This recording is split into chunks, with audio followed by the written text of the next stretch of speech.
Film start होती है Russia के एक गांव से, जहां पर एक प्यारी सी फैमिली रहती है जिसमें एक माँ और दो बच्चे होते हैं। 6 साल का सबसे छोटा बेटा सर्गेई अलियोश्कोव एक पेड़ पर बैठकर अपनी माँ और भाई के साथ खेल रहा है कि तभी एक जर्मन फाइटर जेट उनकी तरफ आ रही होती है। उनकी माँ बच्चों को छुपने को कहती है, पर वह 6 साल का बच्चा बहुत निडर था। उसने एक गुलेल में पत्थर रख उस फाइटर जेट की ओर दे मारा कि तभी एक चौंकाने वाली बात हुई। वह पत्थर सच में उस प्लेन से जा टकराया और प्लेन ब्लास्ट हो गया। बच्चे ने जब पेड़ से नीचे देखा तो उसकी माँ और भाई गायब थे। सर्गे अपने सपने से डरकर नींद से उठ जाता है और अपनी माँ को खोजता है। तभी उसके दरवाजे पर कोई नॉक करता है।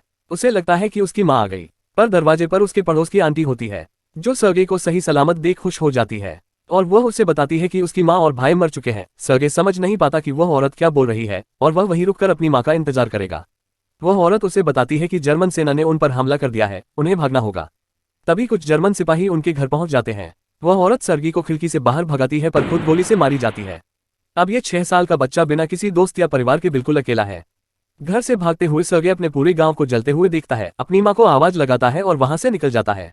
बहुत देर भागने के बाद वह एक जंगल में पहुंचता है और उस जंगल में खो जाता है। फिर अपने माँ को बुलाने लगता है।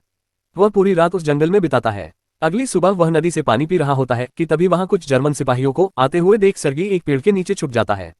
वहां पर एक सांप को देखकर सर्गी चौंक जाता है, पर फिर भी वह अपने मुंह से कोई आवाज नहीं निकालता और चुपचाप वहीं पर बैठा रहता है, क्योंकि उसे उस सांप से ज्यादा उन सिपाहियों का डर था। सिपाही कुछ देर वहां पर बैठते हैं और उसके बाद वहां से चले जाते हैं। उनके जाते ही सर्गी जल्दी से उन सिपाहियों के कैंप के पास जाता है और सिपाहियों का बचा कुचा खाना खाने लगता है। फिर भी दिन के अंत तक वह छोटा लड़का काफी थक चुका था और उसे भूख भी लगी थी, क्योंकि उसने 2 दिन से ढंग का खाना नहीं खाया और बिना किसी मंजिल के लगातार चले जा रहा था। वह लड़खड़ा कर गिर जाता, पर फिर भी रुकता नहीं और आगे बढ़ते रहा। चलते चलते उसे कुछ जंगली बेर दिखती है। वह उसे खाने लगता है कि तभी अचानक से उसके पीछे एक बड़ा सा ब्लास्ट होता है।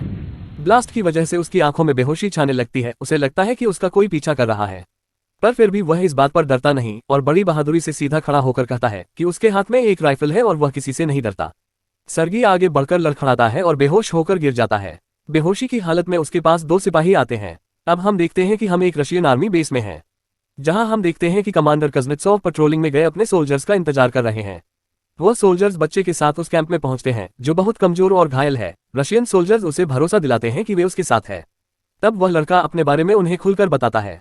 वहां खड़े बाकी सोल्जर्स बहुत हंसते हैं जब वह लड़का कमांडर से हाथ मिलाने के लिए अपना हाथ आगे बढ़ाता है, ताकि कमांडर भी अपना इंट्रोडक्शन दे। सर्गी की मासूमियत से वह सोल्जर्स उसकी तरफ अट्रैक्ट होकर उसे घेर लेते हैं और उसे खाना और पानी देते हैं। कैटिया नाम की एक नर्स सर्गी का ट्रीटमेंट करती है। सर्गी की मासूमियत कातिया का भी मन मोह लेती है। सर्गी उसे कहता है कि वह उसके खरोचों पर एक टैंक ड्रॉ कर दे, क्योंकि वह भी बड़ा होकर एक सोल्जर बनना चाहता है। उसकी बातें सुनकर आसपास के घायल सोल्जर्स का मन भी बहुत हल्का हो जाता है। सर्गी कमांडर के बैज और गन पर मोहित हो जाता है और कमांडर भी उसके सभी बचकानी सवालों का जवाब देते हुए उसे अपनी अनलोडेड गन खेलने को देता है। सर्गी उसे अपने पेट पर बने टैंक की ड्राइंग दिखलाकर कहता है कि वह भी एक सोल्जर है। सर्गी के जख्म रिकवर होने लगते हैं। नर्स कातिया कमांडर से कहती है कि वह सर्गी को बटालियन के साथ ही रहने दे, पर कमांडर उसे कहता है ये जगह सर्गी के लिए सेफ नहीं, इसीलिए वह उसे एक अनाथालय में भेज देगा। बटालियन के सभी सोल्जर्स अपना खाली समय सर्गी के साथ ही बिताते। दिन भर सर्गी से मिलने के लिए बहुत सारे सोल्जर आते रहते। वह उसके लिए खाने पीने की चीजें लाते और उसे अपने दूरबीन से भी खेलने देते। एक दिन एक बूढ़ा सोल्जर कमांडर के पास जाता है और उसे कहता है कि वह सर्गी को इस बटालियन में ही रहने दे, क्योंकि सर्गी के पास रहने से उनके मन पर युद्ध के भार का वजन हल्का होता है। पर कमांडर सर्गी को उसकी खुद की सेफ्टी के लिए अनाथालय भेजने के फैसले से नहीं मुकरता। अगले दिन ही वहां दुश्मन हमला कर देते हैं और बहुत सारे सोल्जर्स घायल हो जाते हैं। सर्गी को अनाथालय ले जाने के लिए एक गाड़ी आती है। कमांडर उसे अनाथालय जाने को कहता है और उसे एक लकड़ी का पिस्टल भी गिफ्ट करता है। वह बच्चा कमांडर को गले लगा लेता है और उसे कहता है कि उसे कमांडर की सेफ्टी की चिंता है। ये सुनकर कमांडर का दिल पिघल जाता है और अपना फैसला बदलकर सर्गी को अपने बेटे की तरह सोल्जर्स के साथ रहने को कहता है। उस रात सभी सोल्जर मिलकर अपने छोटे सोल्जर के लिए एक प्यारा सा सोल्जर यूनिफॉर्म तैयार करते हैं। सर्गी के वहां रुकने से वह सब फूले नहीं समा रहे थे। कमांडर सर्गी को उठाकर उसे उसका यूनिफॉर्म देते हैं। सर्गी यूनिफॉर्म पहनकर खुशी से कैंप के चारों ओर दौड़ने लगता है। ये देखकर बाकी सब उसे लिटिल सोल्जर बॉय बुलाने लगते हैं। तभी अचानक से जर्मन वहां पर हवाई हमला कर देते हैं। सोल्जर्स जल्दी से सर्गी को एक से एक जगह पर रखकर लड़ने चले जाते हैं। इस बार घायलों की संख्या काफी ज्यादा बढ़ गई थी। सर्गी भी उनकी हेल्प करना चाहता है, इसीलिए वह प्यासे सोल्जर्स को पानी पिलाने लगता है। उनमें से एक सोल्जर सर्गी को उसका खत पढ़ने को कहता है, क्योंकि उसकी आंखों में पट्टियां लगी हुई है। वह छोटा लड़का उसकी मदद करना चाहता है, पर उसे पढ़ना नहीं आता। वह खत हाथ में लेकर अपनी कल्पना से मनगढ़ंत कहानियां सुनाने लगता है। वह सोल्जर से कहता है कि उसकी गाय अभी भी उसके घर में सुरक्षित है। तब सोल्जर कहता है कि उसके पास तो कोई गाय नहीं है। इस पर दूसरे सोल्जर उसे चुपचाप सर्गी की कहानी सुनने को कहते हैं और हंसने लगते हैं। सर्गे एक एक कर सभी सोल्जर के खतों को पढ़ता है और अपनी मनगढ़ंत कहानियां सुनाकर उन्हें खुश करता है। इधर बाहर हम देखते हैं कि कमांडर और कातिया के बीच बातचीत हो रही है। ये दोनों एक दूसरे को बहुत पसंद करते हैं पर अपने प्यार का इजहार नहीं कर पा रहे। बाद में सर्गी कमांडर को बोलता है कि वह खुद को इस बटालियन का एक हिस्सा मानता है। हमले में तबाह हुए एक सोल्जर के स्टेशन को देखकर कमांडर सर्गी को सिखाता है कि अपनी कैप उतारकर हमें हमारे मरे हुए सोल्जर्स को श्रद्धांजलि देनी चाहिए। अगले दिन मिशन की जिद करने पर कमांडर सर्गी को सोल्जर्स के बीच खत बांटने का टास्क देते हैं। दिए गए टास्क को वह बहुत अच्छे से पूरा करता है, यहाँ तक कि अपने लिए सोल्जर को डांस भी करवा लेता है। अगले दिन सर्गी दूरबीन के साथ अपने बेस से थोड़ा दूर निकल जाता है। दूरबीन से खेलते वक्त उसे झाड़ियों में किसी का पैर हिलते हुए दिखता है। भागकर वह ये बात अपने बटालियन को बताता है। वह सोल्जर्स उस लड़के के साथ उसकी बताए हुए जगह पर जाते हैं जहां उनकी मुठभेड़ 2 जर्मन जासूसों से होती है।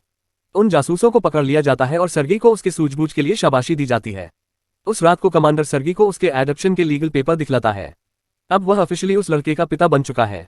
सर्गी को कात्या के लिए अपने पिता के फीलिंग्स के बारे में पता होता है, इसलिए वह अपने पिता को अपनी फीलिंग्स कन्फेस करने के लिए कात्या के पास लेकर जाता है।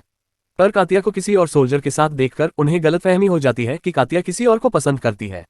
जर्मन फिर से बेस पर हमला करते हैं। इस बार सर्गी पूरी दम लगाकर अपने साथी सोल्जर्स के पास गोलियां पहुंचाकर उनकी मदद करता है, पर वह उसकी चिंता कर उसे शेड में ही रहने का ऑर्डर देते हैं।